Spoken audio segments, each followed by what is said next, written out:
E olha, agora nós vamos falar sobre saúde aqui no Tom Maior. O câncer de pulmão é a principal causa de morte por câncer entre homens e mulheres, representando aproximadamente 25% de todas as mortes por câncer.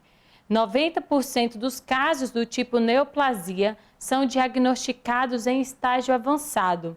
O Instituto Nacional de Câncer, o INCA, estima que para cada ano do triênio de 2020 a 2022 sejam diagnosticados no Brasil 30.200 novos casos de câncer de pulmão, traqueia e brônquio. Por isso, o Instituto Oncoguia realizou nesta manhã, o terceiro Fórum Oncoguia de Câncer de Pulmão. Quem nos explica mais sobre o assunto é a psico-oncologista e presidente do Instituto Oncoguia, Luciana Holtz. Boa tarde, Luciana. Doutora Luciana, seja bem-vinda aqui ao Tom Maior. Olá, boa tarde. É um enorme prazer estar aqui com vocês. Luciana, eu queria que a gente começasse esse bate-papo, você explicando sobre essa doença, sobre o câncer de pulmão, porque olha, o câncer de pulmão ele representa 25% de todas as mortes por câncer, então uma alta incidência, né? Então eu gostaria que você explicasse como que é essa doença. Bom, a gente está falando de um tipo de câncer que, sem dúvida nenhuma, é totalmente prevenível, lembrando, né, que a principal forma da gente evitar o câncer de pulmão é não fumar. Então, esse é um ponto aí muito importante. E depois dessa informação, acho que a segunda também informação que é muito relevante é a gente lembrar que a gente está falando de um tipo de câncer, sim, muito agressivo, que é difícil de ser detectado nos estágios iniciais, que muitas vezes, quando os sinais e sintomas aparecem, a doença ela já está numa fase mais avançada, que isso, inclusive, são os números que mostram já, né, que realmente quase 85% dos pacientes, e aí esse é um dado já nosso do SUS, quando descobrem a doença, já descobrem numa fase mais avançada ou até mesmo metastática. Então, sem dúvida nenhuma, acho que a prioridade número 1 é a gente priorizar o combate ao tabagismo e depois disso a gente realmente informar muito a população sobre possíveis sinais e sintomas, sobre quem faz parte dos grupos de risco, quem tem risco mais elevado para desenvolver um câncer de pulmão. E, de novo, eu estou falando das pessoas que são tabagistas ou que foram tabagistas por muito tempo. E aí sim, essas pessoas conhecerem quais são as principais formas de diagnóstico que a gente tem hoje à disposição, inclusive para tentar fazer um diagnóstico mais precoce da doença. Sobre a questão do diagnóstico, eu queria entender também quais são os sintomas aí, né, do câncer de pulmão, ou ele só começa a aparecer os sintomas quando ele já está nesse estágio avançado, porque como você mesmo citou, são aí 90% já é diagnosticado quando está em estado avançado. Eu acho que os principais sintomas, eles acabam sendo tosse, cansaço, alguma modificação mesmo no corpo, mas o que tem de mais importante é que o paciente não dor nas costas, né? O que é mais importante é que o sintoma, ele tem que ficar de forma prolongada. Então, o paciente hoje, eu sei que, acho que essa questão relacionada ao câncer de pulmão, este ano a gente está fica um pouco mais complicado justamente por conta da Covid, né? Por conta da gente estar aí também enfrentando uma pandemia que tem muito a ver e que inclusive os sintomas muitas vezes são parecidos. Mas, de qualquer forma, eu acho que o mais importante é que os sintomas eles precisam ser investigados.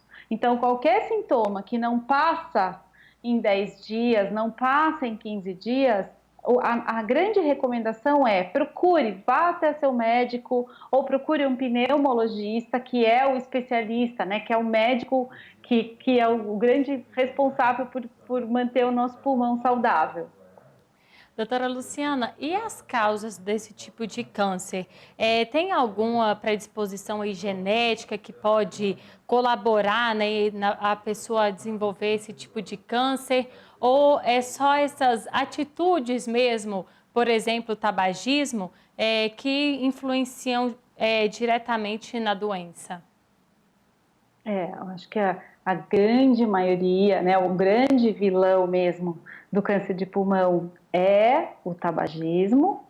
Claro que a gente pode falar também da parte do fumante passivo, claro que a gente também tem que falar de narguilé, de cigarros eletrônicos, né, tem aí toda uma questão ambiental, né, de asbesto, radônio, tudo isso hoje tem relação também com o surgimento do câncer de pulmão e tem uma porcentagem bem pequenininha que também surge, e aí sim, né, por outros fatores envolvidos que também envolvem a questão da hereditariedade, que também surgem em pessoas que não têm relação com tabagismo.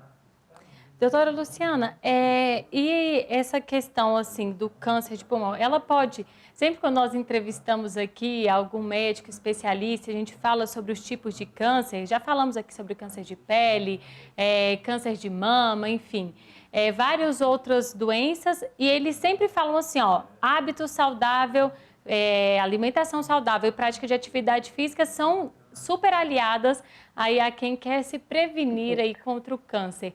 Também essa recomendação para a questão do câncer de pulmão, qual outras formas que a pessoa pode ter e outras práticas do dia a dia que pode evitar aí o câncer de pulmão?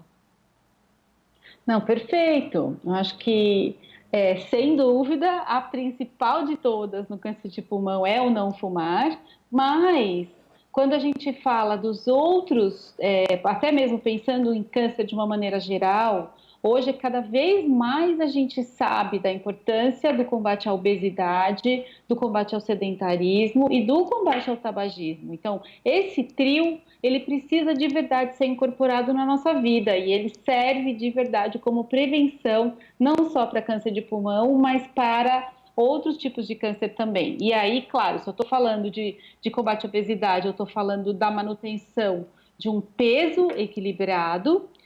Eu preciso incorporar no meu dia a dia o exercício físico, e o exercício físico requer disciplina, requer regularidade, né? Não dá para a gente começar hoje e parar amanhã. E aí, juntando aí, então, com a obesidade e com o sedentarismo, uma questão super importante do combate ao tabagismo. Estamos conversando com a psico-oncologista e presidente do Instituto Oncoguia, Luciana Holtz. Luciana, agora a gente viveu esse ano de 2020, um ano extremamente diferente, atípico de qualquer um vivenciado aí nas últimas décadas, né? Que é a questão da Covid-19. O paciente com câncer de pulmão, ele faz parte, né, quase todos, né, com câncer ou alguma doença crônica, faz parte desse grupo de risco para a Covid-19, né? E quais são os desafios hoje que esses pacientes têm em relação à Covid-19? Pois é, eu acho que a gente enfrentou esse ano, claro, foi um ano muito difícil, onde todo mundo ficou muito assustado, onde todo mundo recebeu, acho que, uma missão, né, que foi fique em casa e se cuide. E essa missão, ela também foi, de uma certa forma, ouvida e absorvida por quem tinha câncer, né? Então, o que a gente está vendo nesse momento como resultado? Então, durante o ano, a gente acompanhou, inclusive fazendo 2 pesquisas, onde a gente ouviu muitos pacientes para entender o que estava acontecendo com eles, mas a gente viu que muitos pacientes tiveram seus tratamentos cancelados, adiados ou até mesmo postergados sem uma data. E muita gente deixou de fazer exame, muita gente não foi à consulta, muita gente não fez quimioterapia, não fez cirurgia, não fez radioterapia. Então, hoje a gente já sabe que existem muitas pessoas nas filas para fecharem os seus diagnósticos e muitas pessoas nas filas esperando para começar o tratamento de um câncer. Quando a gente está falando de alguns tipos de câncer, especificamente como o câncer de pulmão, que a gente já sabe que normalmente é um tipo de câncer que a gente já descobre avançado, o risco dessa pessoa estar com uma doença um pouco mais grave é maior. Então, hoje, né, o grande recado que a gente tem né, vindo cada vez mais a público, às sociedades médicas, mesmo esse evento que a gente realizou hoje, o grande pedido para os pacientes, de maneira geral, é não interrompam seus tratamentos. Né? Se você está em casa e você está sentindo alguma coisa, se você tinha uma consulta agendada, se você tinha um exame agendado, ou se você estava fazendo tratamento e de alguma forma ele foi cancelado, já está mais do que na hora de voltar. Né? A gente já tem dados que mostram um impacto muito sério, né? Um impacto até de 25% no número de biópsias que não foram feitas esse ano. A gente também viu 30% a menos este ano de pacientes que não conseguiram iniciar seus tratamentos ainda. Né? Quando a gente olha um pouco aí para toda a série histórica de números de pacientes que iniciavam o seu tratamento de câncer de pulmão esse ano. Então, a preocupação é grande. A gente acredita que é muito provável que a gente saia da pandemia e acabe ainda enfrentando uma epidemia de novos casos de câncer, mas de novos casos de câncer avançados, infelizmente. E por isso é tão importante o diagnóstico precoce, né, doutora Luciana? Olha, eu gostaria também de saber quais são os tratamentos disponíveis aí para o câncer de pulmão. É um tratamento que remete à cura desse paciente? Ele é tratável, assim, e pode ser curado?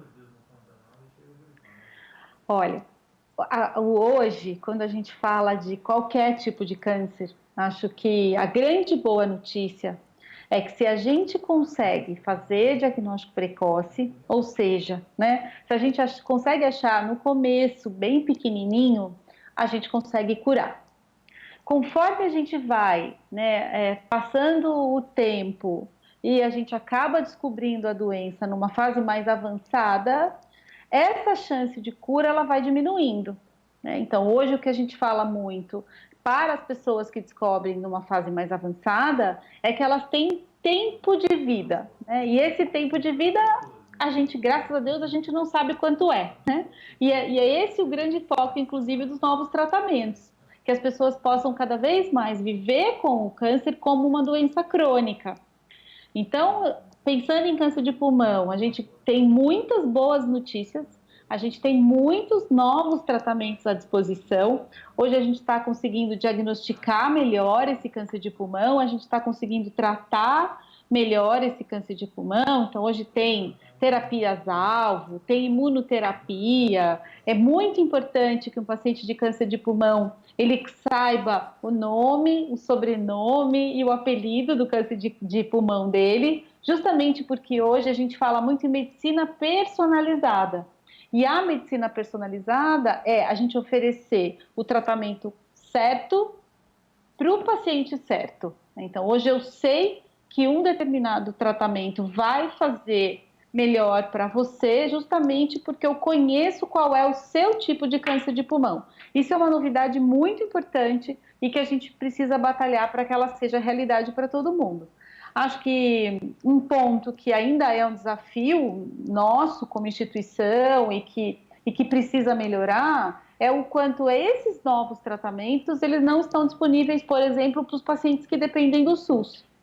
Mesmo para a saúde suplementar, quem tem plano de saúde ainda pode melhorar, ainda tem alguns tratamentos que não estão disponíveis, mas para o SUS esse é um ponto muito prioritário. Doutora Luciana, aí hoje, né, o Instituto Oncoguia realizou, né, o terceiro Fórum Oncoguia de Câncer de Pulmão. E eu queria que você contasse um pouquinho para a gente como foi e qual que é a importância desse evento que já está aí na terceira edição. Olha, acho que o desafio número 1 foi fazer o evento online, né? porque ele acontece todo ano presencial, então acaba sendo um momento onde todo mundo se encontra e pode matar um pouquinho das saudades, então aconteceu tudo de forma online. Mas ele vai ficando cada vez mais necessário e essa questão do câncer de pulmão hoje no Brasil, ela é muito prioritária, né? Então, sem dúvida nenhuma, é uma discussão mundial, o mundo inteiro está olhando para isso, para a gente realmente começar a definir como que a gente muda essa realidade dos diagnósticos tão avançados do câncer de pulmão, uma vez que hoje a gente já sabe o que pode ser feito, né? Então, hoje a gente já sabe a importância da tomografia, a gente já sabe quais são os pacientes que vão se beneficiar da tomografia, né? Então, quem são os pacientes de risco e que precisam fazer essa tomografia.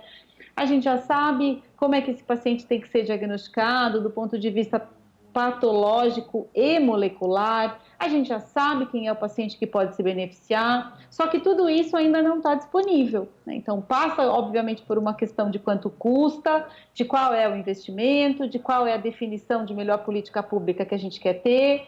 Então, tudo isso foi discutido hoje no nosso fórum, com a presença de mais de 10 diferentes especialistas de todas as áreas, incluindo o paciente. Então, a gente teve a Cláudia também, que é uma paciente de câncer de pulmão, que é nossa voluntária, que participou, que contou sua história, que né, deixou claro ali junto com a gente a força que tem, né, a experiência do paciente quando ele consegue se expor e contar seu depoimento e deixar claro todos os seus desafios e suas prioridades.